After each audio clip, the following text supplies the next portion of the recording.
Bagaimana cara Bapak mengelola uang sebagai Menteri Keuangan Indonesia? Cara mengelola uang pemerintah itu tuh sebenarnya itu Bapak menurut saya jagainlah sektor ekonomi Indonesia kayak perputaran uang sama juga ya intinya kita harus menjaga dengan cara mengawasi dan melakukan tindakan rasional dan jangan langsung sembarangan. Apakah sudah lengkap atau mau apakah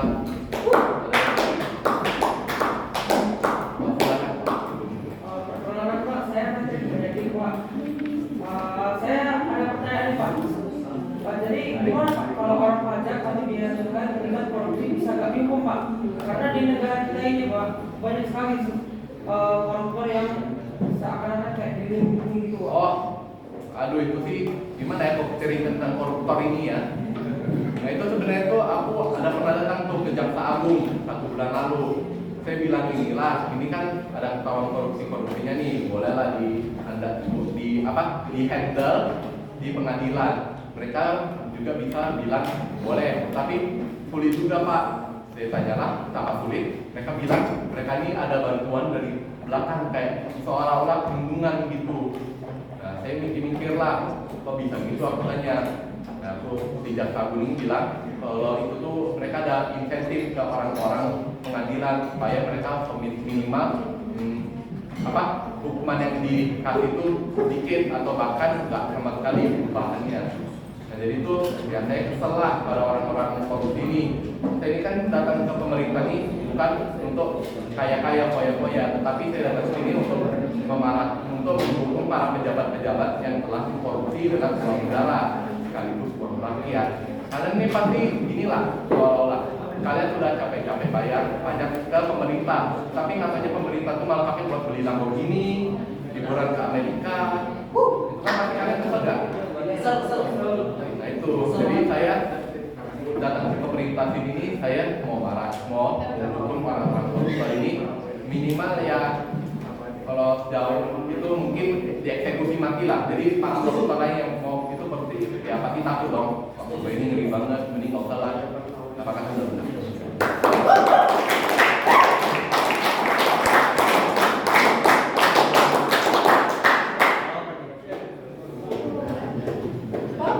Masih ada Pak, ternyata Pak. Ya, silakan katakan lebih ini dong. Dari pembicaraan tadi ternyata dari Bapak sebentar ya Pak. Kalau boleh Boleh diulangi. mengenai pembicaraan tadi ternyata dari Bapak sebentar ya Pak. Kalau boleh tahu kira-kira siapa orang yang paling menginspirasi Bapak dan hidup Bapak? Kalau yang paling menginspirasi ya tentu saja dong kalau bukan dari Bapak B.J. Habibie. B.J. Habibie ini kalau saya itu saya kagumin ya karakternya ya. Karena pas krisis moneter itu beliau mampu mengatasi perekonomian yang saat itu inflasinya dengan banyak. Itu dengan membebaskan Bank Indonesia dari pemerintah, jadi mereka bisa independen dalam menjadikan likuiditas ke masyarakat. Saya ini sangat mengagumi beliau karena kalau misalnya beliau ini bisa memperbaiki Indonesia secara hampir dari kegagalan ekonomi, dari inflasi moneter, mungkin saya bisa mengatasi ekonomi Indonesia ini dengan cara membagi korupsi. Apakah sudah lengkap? Yang belakang itu belum sambung sama loh. Coba pilih lagi. Siapa namanya? Udah lengkap kan jawaban Bapak? Sudah lengkap. Oke, makasih.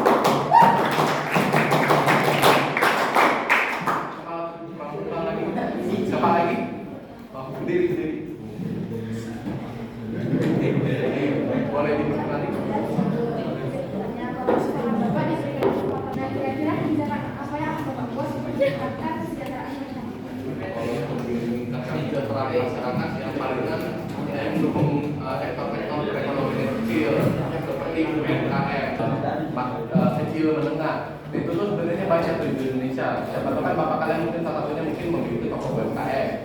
Nah, jadi kalau saya buat kebijakan itu ya, makanya ya saya membantu toko-toko UMKM ini minimal lebih berfasilitas atau enggak lebih membantu pada masyarakatnya. Jadi itu kayak mereka bisa diajarin lah sebagai ekonomi daripada kita mentingin pada oligarki, yaitu mungkin contohnya Indogrosir. Jadi kita ada persaingan banyak sesuai dengan prinsip kapitalis ekonomi kita, yaitu persaingan banyak.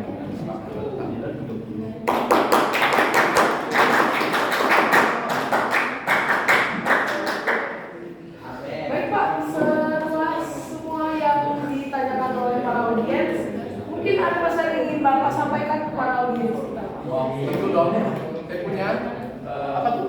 Ini saya punya quote hari ini, yaitu katakan kebenaran itu walaupun pahit.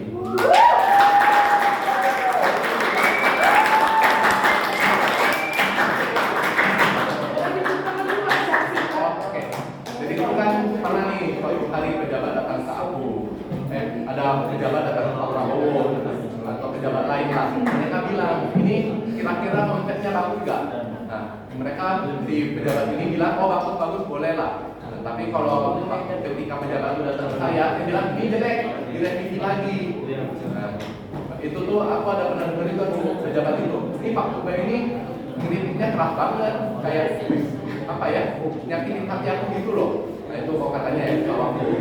Tapi pas mereka datang lagi secara berkali-kali, nah baru aku bilang oh ini oke lah, boleh lah, coba pasangin. Nah jadi itu kalau dari kesimpulan saya ya, kalau kalian pengen dipuji-puji sama dibilang wah hebat ini, kalian boleh datang ke pejabat lain.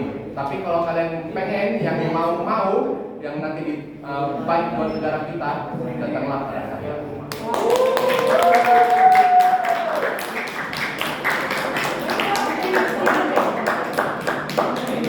Nah, saya ini ada pertanyaan nih. Saya ada hadiah beneran kali ini. Nah, kalian mungkin kan udah dengar pembicaraan saya terhadap pertama siapa namanya? Maria. Oh, Kak Maria ini. Nah, saya punya pertanyaan ini bagi kalian yang mendengarkan. Nah, ini mulai dari pertanyaan pertama ya. Nah, Hadiahnya apa tuh Pak? hadiahnya apa? Kalau kalian pikir, ya, kita lihat aja nanti. Nah, pertanyaan pertama ya, kalau kalian mungkin mendengar. Nah, mungkin kalian ada pernah dengar tuh salah satu kebijakan saya tentang pas Kak Maria ini bilang, coba kalian boleh nggak ngikutin salah satu kebijakan saya? Ada hadiahnya nih.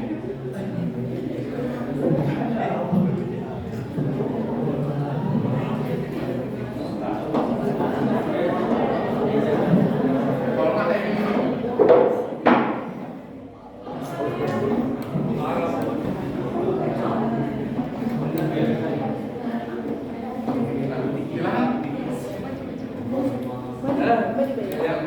Maju sini. Maju sini.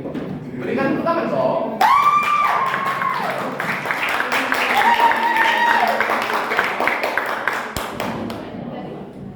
Kok kayak gitu? Maju. Nah, ini perkenalkan diri sama kasih tahu jawabannya. Pada pindah ke mereka. Perkenalkan, nama saya Justin. Jawaban dari saya. Kenaikan bea cukai rokok karena banyak anak muda yang dibawa menggunakan rokok. Salah. Tapi saya kasih lah kalau udah berani kan.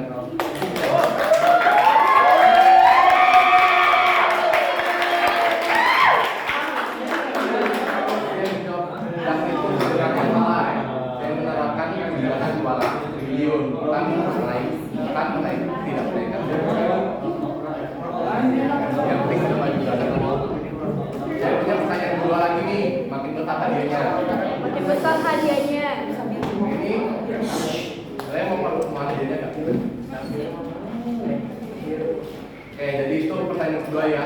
Kalian kan mungkin dengar cerita aku nih dari S1 mau ada S3. Mungkin salah satu dari kalian yang mendengarkan kenapa bisa gitu? Apa kalian jawab? Silakan maju ke depan. Maju depan.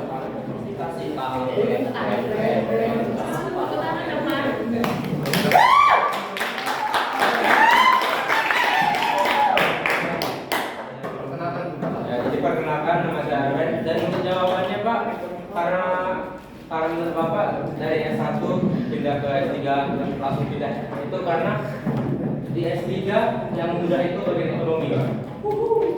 Ya, tapi benar sih. Tapi apakah ada yang tahu alasan lain mengapa saya bisa lompat dari S1 ke S3? Laistri. Iya Pak, karena ada dukungan dari istri juga Pak. Benar-benar kasih tepuk tangan dong.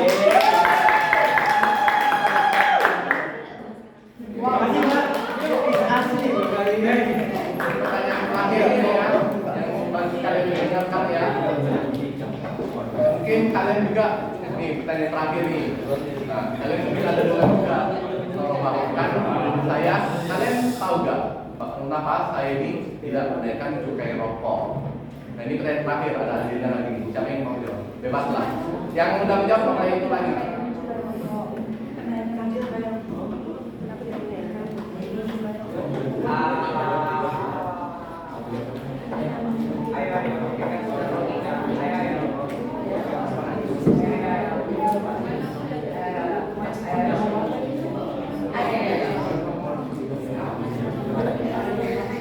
Gak ada yang mau jawab atau tadi? Ganti pertanyaan Pak. Ayo, gak ada yang mau jawab kah? Atau buat saya aja?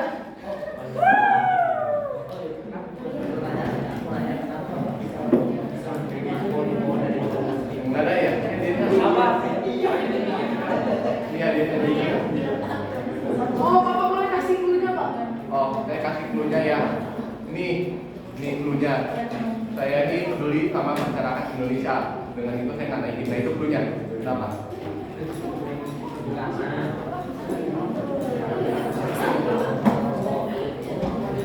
Ya kan cowok-cowok ini nggak maju tapi cewek lah. Iya, yang cewek, yang cewek.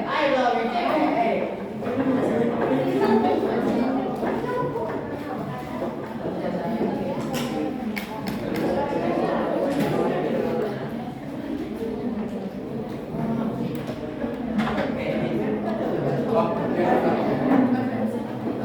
Maju dong, angkat tangan. Sabar, masih diskusi.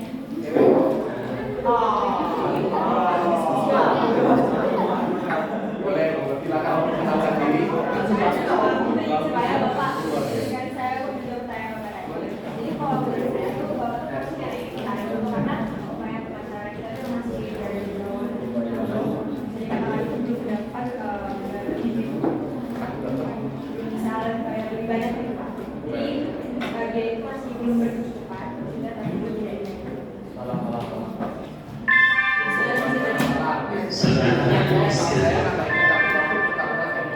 It's time to have a break.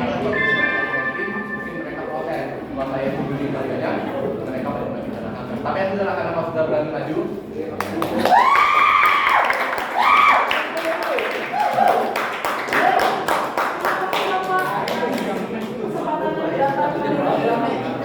makasih ya. Baik, sangat berkesan sekali talk show pada hari ini.